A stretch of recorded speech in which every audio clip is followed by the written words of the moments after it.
remember in George Orwell's 1984, freedom is the freedom to say that 2 plus 2 make 4. If that is granted, all else follows. How's everybody doing? It's Heath Legend back with another video. And today, guys, I've really got to talk to you about BBC's racial bias training when it comes to the BBC sport personalities. Now, a few, but not many, have picked up on this. Seems to have gone a little bit under the radar. But there is an interesting article that I'll put in the description box on thedailymail.com. And the headline goes as follows. BBC bans football commentators from saying racist phrases such as cakewalk, nitty-gritty, sold down the river, and uppity as part of racial bias training. And what I've got to say about this is really?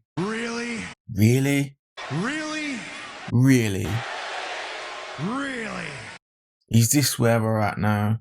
I'm pretty sure when George Orwell wrote 1984 and he came up with Newspeak, the Thought Police, hate, whatever it was called, the Hour of Hate, stuff like that, I'm pretty sure he wrote that novel as a warning to us as opposed to a by the book, paint by numbers instruction manual. Now, I'm not going to read the article, but I will just sum it up for you really. So, when you watch sport, sometimes players fall into certain stereotypes, such as, I'll choose John Terry, never fast, he's never had speed, but he really, really knew how to read the game. He really, really knew his defensive positioning. Same way with someone like Sadio Mane, who plays now, really, really powerful player, really, really fast, really, really tricky. One of the world's best players at the moment. Yet the BBC are now saying that to describe a black player as being fast and strong, which when I was a teenager, that was a joke. Everyone used to say that joke, oh, black players are fast and strong. It was on all the football games. It was on all of the commentaries.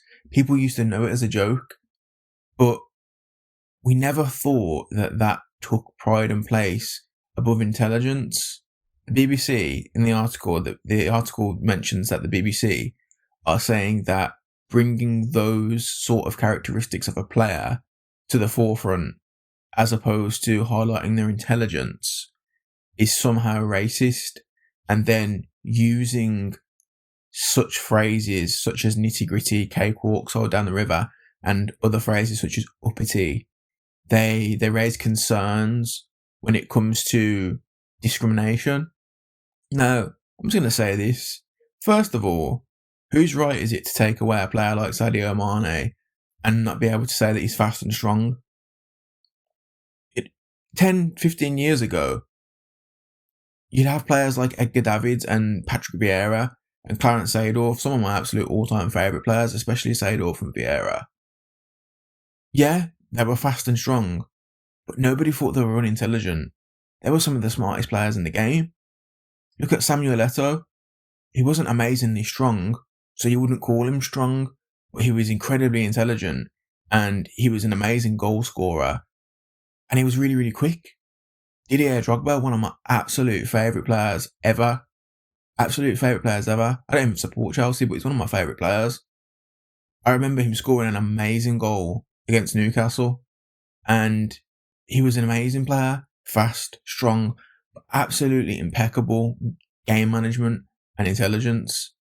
His attacking positioning was incredible. Hence the reason why he could score so many headers.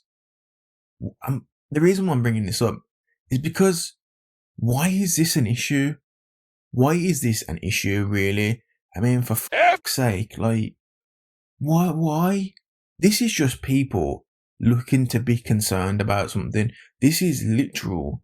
This is do-gooder, bleeding heart, liberal bullshit at its finest. Absolute finest. Who was complaining about this? Who cared? Who cares? Who cares other than activists? Who cares other than racial grifters looking to get their names in the paper and write a few books about it and then get high-paid jobs due to diversity? I mean, let me just read some of the suggestions that have been highlighted by the BBC to eradicate and to replace with, and you'll see exactly why I say the thought police are out in force now. So within the article, the first one is cakewalk. I'll read the description for you. The cakewalk originated as a dance performed by enslaved African people on plantations before the American Civil War. Owners held contests in which slaves competed for cake. Alternatives: this is turning into a breeze, a walk in the park, right?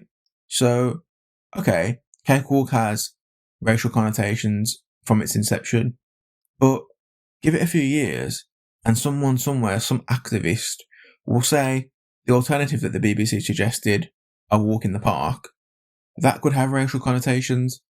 Anyone that's seen Django Unchained can see that. Anyone that's seen 12 Years a Slave or The Colour Purple can see that as well, because someone somewhere in 5-10 years' time, when they're looking to make a name for themselves in the racial sector, they'll say, a walk in the park. That's like the slave masters walking around their plantation, looking for slaves to admonish, looking for a slave they could rape, or whatever. Do you see what I mean? This is a slippery slope. Now, that's less than cakewalk. I appreciate that. But in identity politics and the culture war, there's always somebody looking to make a name for themselves. So and the most outrageous are the people that get spoken about. This woman by the name of Brittany Cooper says that she can't lose weight because of racism. She's fat as a pig from the head to toe, right? And she says she can't lose weight because of racism. She's black. Like, I hate when people talk about Black women being obese. I hate it. Because it becomes a way to blame us for a set of conditions that we didn't create. We're moving, we're taking care of kids, but our food quality suffers. We are living in the Trump era. The research says that Black women, when we do the same diets as white women, we lose less weight and we lose it slower, even when we're following the diet, than our white women counterparts. It's literally that the racism that you're experiencing and the struggle to make ends meet actually means the diet don't work for you the same. Racist! Anybody who believes that fat pig is a fool.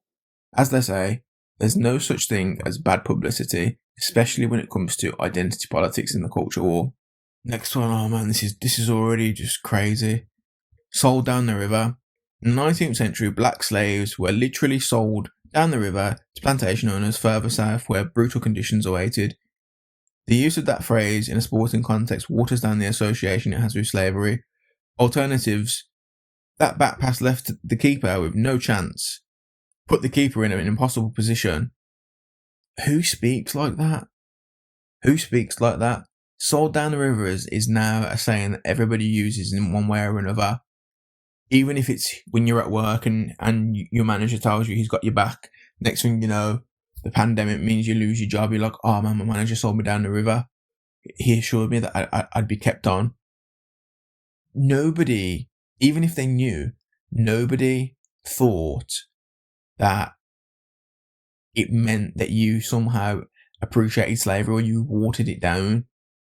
This is literal guilt tripping people. This is making people hold on to guilt, hold on to historical pain and suffering. It's absolutely mental. The next one's really interesting. Uppity, a word used by white people during racial segregation in the USA to describe black people they believed weren't showing them enough deference. Black men and women were lynched by white mobs for seeming too uppity. These are the alternatives that they give: agitated, chirpy, jumping, uptight, troubled, perturbed, het up. Nowadays you can call anybody uppity. If you've got a football player that keeps moaning at the referee, you can say he's uppity. It's got nothing to do with the racial connotations whatsoever. Who gives a about racial connotations? You can't infer intent. You understand? That's the problem with the left. They constantly infer intent. If you disagree with them, they're telling you they tell you that you're being racist. If you criticize someone that's non-white, apparently you're being racist. You can't infer someone's intent. You can only infer their actions. You can't infer their intent. Winds me up. I should put that on a t-shirt, really. You can't infer intent. Because that totally destroys a left-wing narrative. They're constantly telling people what they intend. Only I know what I intend. And even then, sometimes people don't know what they intend. The alternatives are hilarious. Let me read it again. Agitated, chirpy, jumpy, uptight, troubled, perturbed, het up. One, I don't know many people that use the word perturbed in their usual vocabulary. But two, how is agitated, jumpy, uptight any different to uppity? I guarantee you, the whole meme, the whole stereotype of angry black woman, they ain't gonna be made any better by calling them an agitated black woman, a jumpy black woman, an uptight black woman. Imagine calling them troubled. That's even worse than uppity. Uppity just means you're choosing potentially to be annoying and obnoxious. Troubled. What do you mean by troubled? Do you mean I'm crazy? Are you saying all black people are crazy? Because this is mostly about black players. Let me just say that, because most of the descriptions in the article are referring to black players, and there aren't many non-white, non-black players in the Premier League that aren't European. Imagine calling someone troubled. That's got a whole load of other connotations that has. Potentially it's discriminatory towards people that have got mental health problems as well. Het up. Imagine saying that about somebody in replacement of uppity. It's mad. It's absolutely mad. And the article goes on to describe that the seminar, the guide of racial bias training, I'll just read it verbatim. On describing a player as having pace and power, the guide added, "Is there a danger of spreading a perception that black players' success is purely based on their athleticism and doesn't require hard work and intelligence? Do you need to spend more time thinking about how to explain a variety of reasons for a black player's success?" No, you don't. See, that phrase right there says to me that this is some absolute bleeding heart, do-gooder, liberal that's probably never watched football in their life. Because, I'm going to be honest with you, there are some players out there that are good because they're just quick. Yeah? They're just quick and fast. I'll give you an example. He's a better football player than I'll ever be. Obafemi Martins, remember him? That guy was amazing because he was just so quick. That's not saying he's not smart. That's not saying that at all. But if his two best attributes are the fact that he's really quick and powerful, yeah, then that's what it is. What, have we got to lie and say, oh, his best statistics are pen and goal? That's where you're getting to. That's genuinely where you're getting to. You know, because there are quick white players as well. They're absolutely quick white players as well. And if that's their best ability, look at Michael Owen. Look how quick Michael Owen was before injury ruined him. He was absolutely rapid. And what did people say? They said that he was really quick, really tricky, an amazing player at attacking positioning. That was it. David Beckham, in comparison, was never quick. But David Beckham was amazing at creating space. He was amazing at creating space and whipping in balls from the wing around other players. This is ridiculous. This is absolutely ridiculous. What we're going to do next, when we speak about Anthony Joshua, we've got to talk about how good his cardio is, because we don't want to say that how big and strong he is. It's ridiculous. Nobody thinks that when you refer to a black player, you talk about how fast and strong they are, that they're some sort of savage. The only people that are suggesting this are the racist ones, and I'm going to go out on a limb and say it. The people that are suggesting this are the racist ones. They're the ones that think, oh man, that must mean that black players are just fast and strong. I can reel off lists of players from my own lifetime. Emil Heskey was never fast, but he was damn so strong. He was an amazingly strong player. Didn't score a lot of goals, but the amount of space he created for other players, his hold-up play was second to none. Why do you think him and Owen were so successful at Liverpool and then at England level? Because Heskey was so strong, he allowed players like Owen to come into the game. It's not a criticism. Adi Akinfenwa, look how huge he is. What we've got to say, we're not allowed to say that he's strong. It's ludicrous. Look at Adama Traore as well. He's absolutely rapid and he's built like a bodybuilder. But we're not allowed to say how fast and strong he is. Have you seen Adama Traore? He literally looks like a movie character. He literally looks like he could be in Predator or another 80s action movie where you've got all these macho guys with their jack physiques. It's ludicrous, man. This is the start of real speech policing unless we stand up. Genuinely, I thought I'd just bring it to your attention because not many people are talking about it.